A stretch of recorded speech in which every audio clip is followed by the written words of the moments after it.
Hi, I'm Wes Wood, and I help other people communicate their work. I'm often asked, after a good story has been released, why did that story work so well? After I scratch my head, and sometimes there seems to be no rhyme or reason, I'll say it usually comes down to 3 H's: head, heart, and hip pocket. A head story makes people think. It needs a bit of brain power.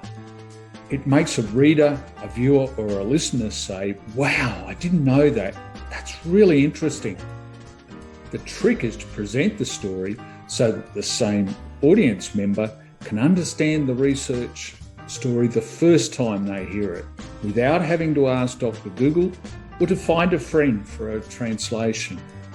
If they have to do this, you have lost them. A heart story makes people feel happiness, sadness, anger, fright, empathy, sympathy.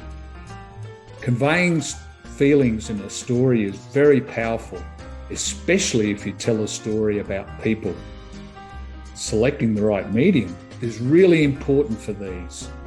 Podcasts, videos, and still photos really work well with these stories. A hip pocket story refers to the money made or saved through your project, or what the community gains if there are economic implications. Hip pocket stories should include numbers, but only a few. Simple graphs are good for showing numbers and trends over time. These stories are also good for promoting innovations and for developing communities. Good stories should contain at least one of these H's, if not more. These H's help the listener, reader, or viewer with the big question, so what? Why should I bother listening or reading or watching this story?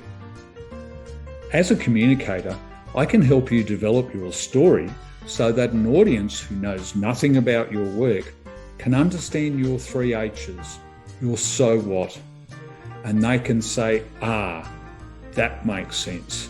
That's really worth knowing and supporting.